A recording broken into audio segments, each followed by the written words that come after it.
everybody. Welcome back to Office Hours Politics Edition. Today we are diving into three of the most important revolutions in modern history. The British Revolution of 1688, the American Revolution of 1776, and the French Revolution of 1789. These events weren't just dramatic changes in their own countries.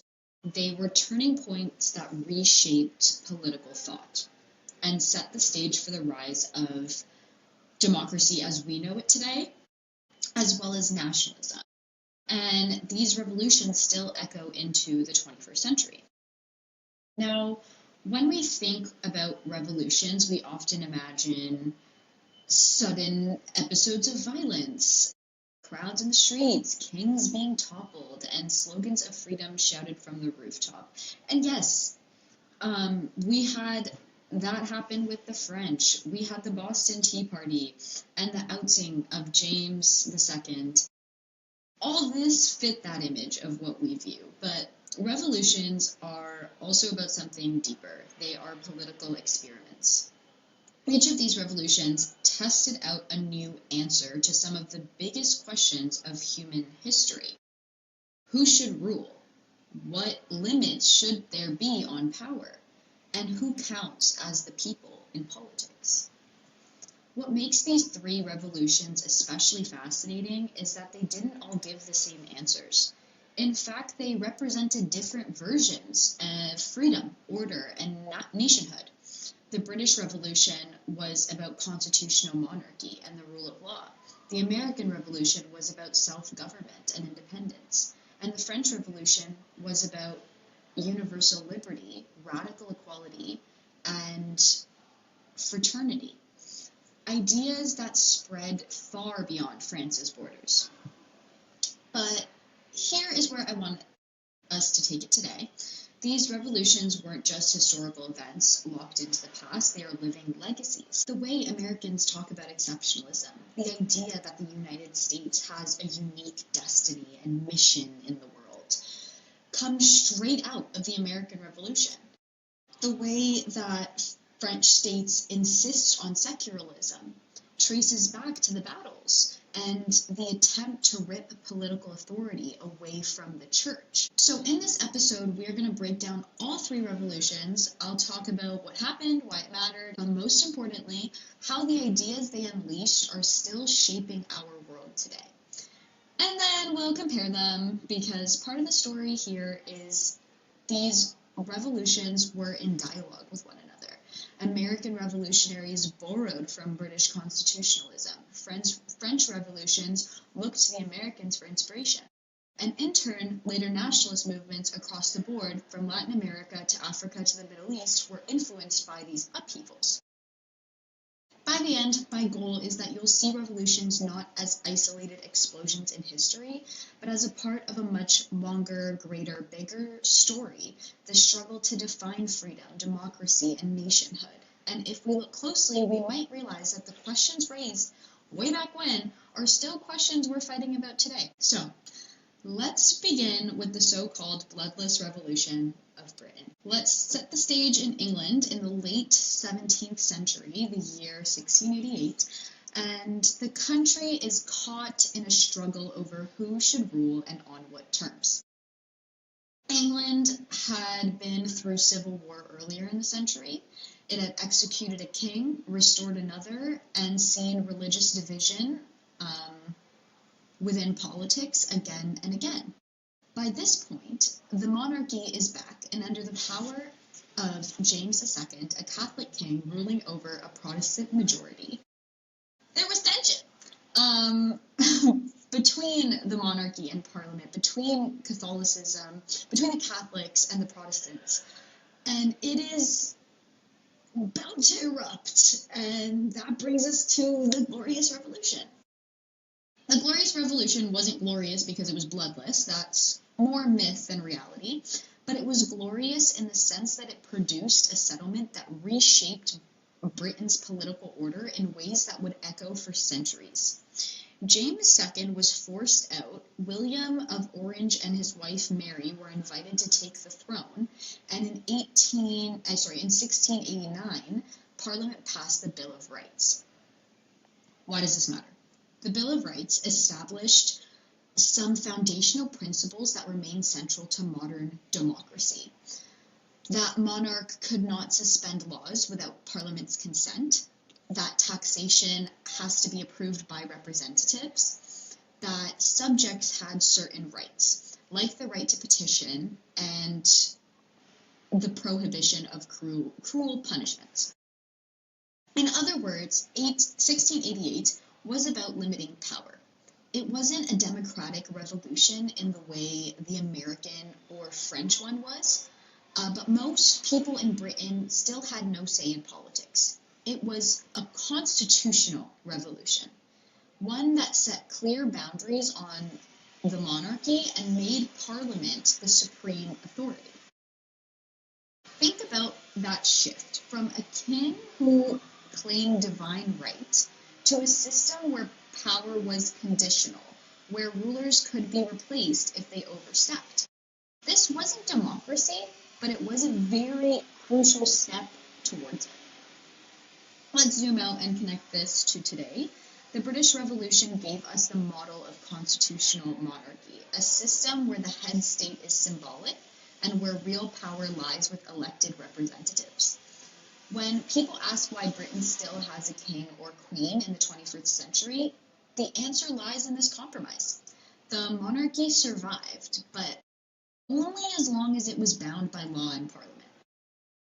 It also gave Britain a sense of national identity rooted in stability, tradition, and law. Unlike the French, who later would glorify radical change, or the Americans who celebrated independence, the British came to see themselves as defenders of constitutional order, people who valued balance over upheaval. And this is important because it explains a lot about British nationalism even today. And there's also the idea of the rule of law. The Bill of Rights helped establish that rulers too were subject to the law. This principle has become the cornerstone of liberal democracy, not just in Britain, but around the world. When courts today strike down government decisions, when parliaments hold leaders accountable, when they are drawing on tradition that dates back to this revolution. But then there's another side of the story. The British Revolution also reinforced exclusive politics. The settlement of 1688 was deeply Protestant. It barred Catholics from the throne and excluded many groups from political participation. In that sense, British nationalism was built on both inclusion and exclusion, the pride of constitutional order, but also the boundaries of religious identity. Even now, debates over immigration, integration, and multiculturalism in Britain carry the shadow of the older question, who belongs and who doesn't? So to sum it up, the British Revolution of 1688 didn't give us democracy in the modern sense, but it established constitutional monarchy, parliamentary supremacy, and the rule of law. And all those ideas became building blocks not only for Britain's political identity, also for the revolutions to come. The American colonialists, for instance, would take inspiration from the British constitutionalism and then push it much further. That brings us to across the Atlantic to the 13 colonies in North America. By the mid 18th century, these colonies were deeply tied to Britain. They traded under the empire, they fought alongside Britain in wars, and saw themselves, at least first, as loyal subjects of the crown. But beneath this loyalty, tensions were building. Tensions that would eventually erupt into one of the most famous revolutions in history, the American Revolution of 1776. So what was the spark? In one sense, it was about taxation and representation. Britain, in debt after the Seven-Year War, tried to tax the colonies. This was done with the Stamp Act, the Tea Act, and the Sugar Act, and a few other, but those three being the most important ones. without giving them representation in parliament. The colonialists responded with the slogan, we've probably heard it before, no taxation without representation. But in a deeper sense, the revolution was about something bigger. It was about political identity. When Thomas Jefferson drafted the Declaration of Independence, he wasn't just listing grievances about King George III. He really did. A lot of it is him complaining about Britain. But he was articulating a vision of politics where legitimacy came not from kings and parliaments, but from the people themselves. Think about those famous words. We hold these truths to be self-evident, that all men are created equal. These words combined Enlightenment ideas, especially John Locke's notion of natural rights to life, liberty, and property, with a distinctly American sense of destiny. The revolution, then, was not only about separating from Britain, it was about founding a nation on the principle that governments exist only by the consent of the governed. Now, was this vision universal in practice? Of course not. Slaves, indigenous people, and women were excluded from the political community. The revolution was full of contradictions. Liberty for some on the unfreedom of others. Make it make sense. But universal rights planted a seed that would be invoked again and again through the suffrage, civil rights activists, countless other fighting to expand the meaning of the people. Let's fast forward to how this revolution continues to shape politics today. If the British Revolution gave us constitutional monarchy and parliamentary supremacy, the American Revolution gave us nationalism. The United States was born out of a revolution that defined itself as exceptional, unlike any other. This is where the idea of American exceptionalism comes from, the belief that the U.S. is uniquely free, uniquely democratic, and has a special mission to lead the world. You can see this exceptionalism in American foreign policy, from Wilson's claim that America was making the world safe for democracy in 1917, to Bush's language about spreading freedom after 9/11. Even when America fails to live up to its ideals, the rhetoric of the revolution provides the language of justification. The revolution, in other words, created a national myth that continues to legitimize American power.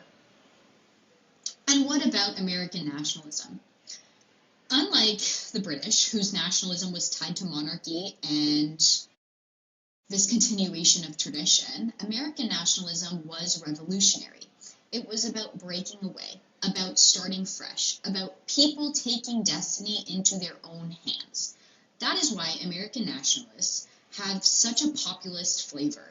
It celebrates the people against the elites, the idea of independence against control.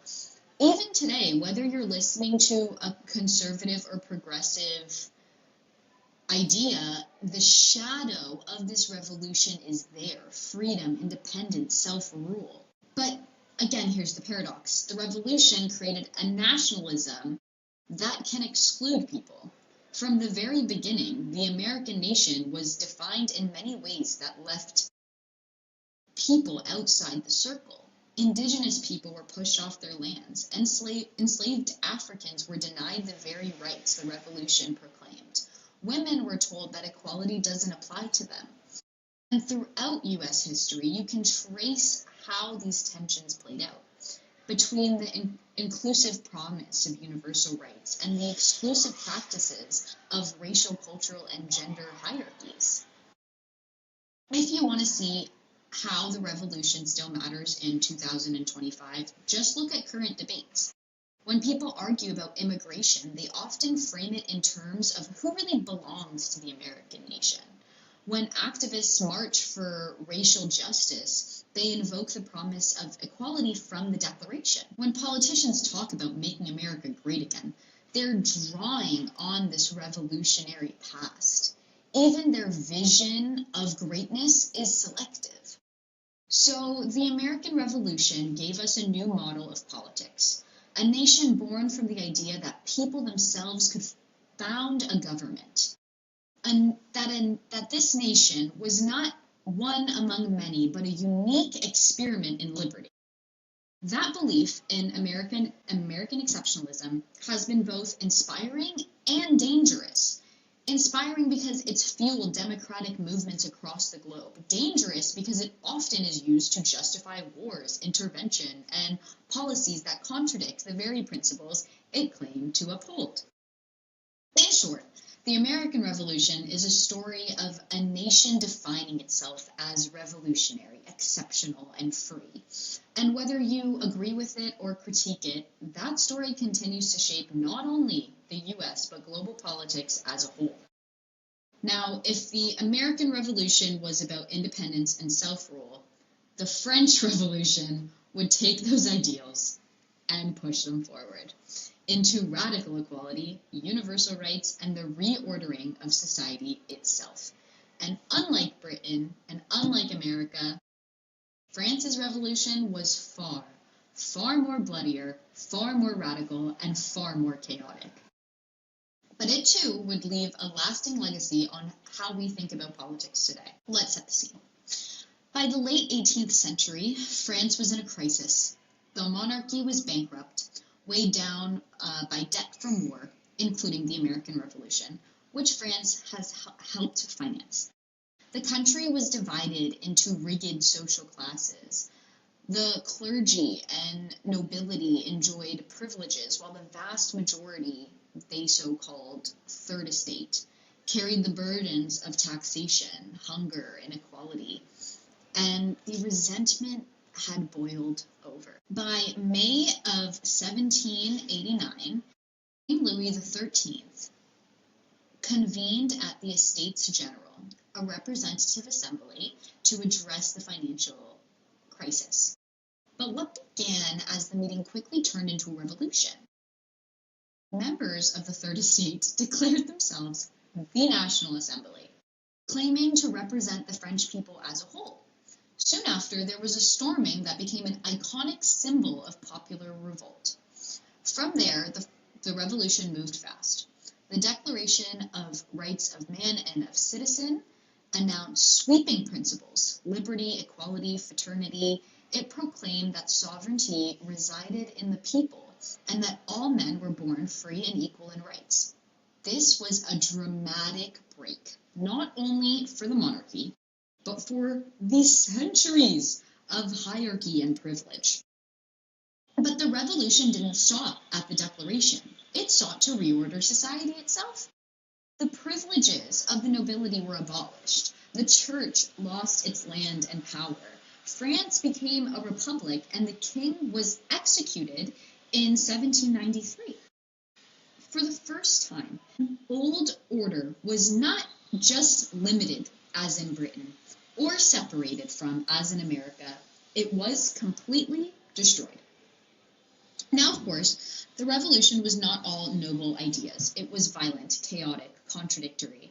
The Reign of Terror saw thousands executed in the name of defending the revolution. Eventually, the revolution gave way to Napoleon, who crowned himself as emperor and spread French power across Europe. Still, these radical ideas could not be erased.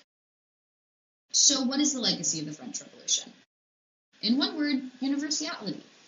If the American Revolution declared independence for particular people, the French Revolution came to speak for humanity as a whole. Liberty, equality, and fraternity were meant as universal principles. That's why the revolution inspired uprisings not just in Europe, but in Haiti, Latin America, and beyond. It was contagious. Now let's connect this to present day. France today is deeply shaped by its revolutionary heritage. One of the clearest examples is secularism. During the revolution, the church was stripped of political power and religion was pushed out of public authority. This set the foundation for the French state's strict commitment to secularism, a principle that is fiercely debated today in controversies over hijabs and religious symbols and the role of faith in public life. Another legacy is the French commitment to egalitarianism. The revolution destroyed legal privilege and declared citizens equal before the law. This spirit runs through French policies even now. Debates over redistribution, social rights, and public services. France sees themselves as a nation where the state has a responsibility to ensure equality.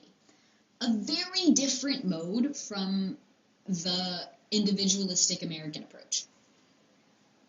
But just with America, the French, but just as with America, the French legacy has a paradox. The revolution proclaimed universal rights, yet women were excluded.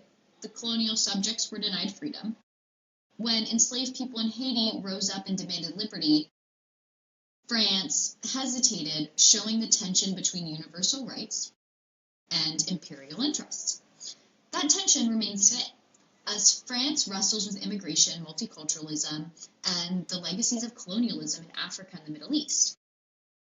There's also the matter of nationalism. The French Revolution created a nationalism that was civic, not dynastic. Instead of loyal to the king, loyalty was owed to the nation, to the republic. The civic nationalism inspired other people in Europe to rise up against empires and monarchs. But it also had a darker side.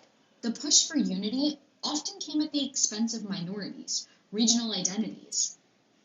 And finally, the revolution left us with the ideas that politics can, and maybe should, be radically transformative.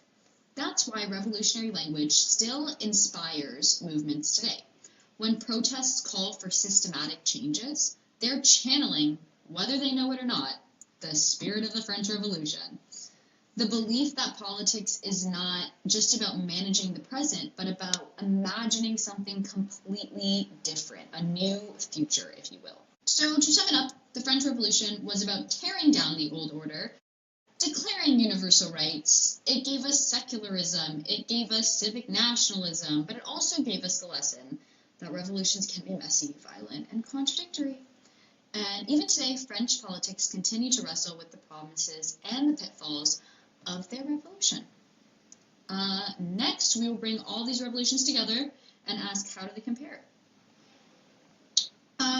Each unfold in a different context with different goals and different outcomes, but what makes them so fascinating is how they can be compared, how they influence one another, and how their legacies continue to shape the world today. Let's start with the British Revolution. This was at its core about limiting monarchy, strengthening parliament authority. It was conservative in one sense, it kept the monarchy intact, but it did give people a voice. It created a framework of constitutional government and rule of law. British nationalism is then defined by that. American Revolution drew upon these principles, pushed it further, and was about self-rule and national identity. It gave rise to American exceptionalism. And the French Revolution fought to redo the whole thing. So what do these revolutions tell us about politics today? First, they remind us that nationalism takes many different forms. British nationalism is tied to tradition and rule of law. You can see this. American nationalism is revolutionary and exceptionalist. The belief that America must be different, must be great.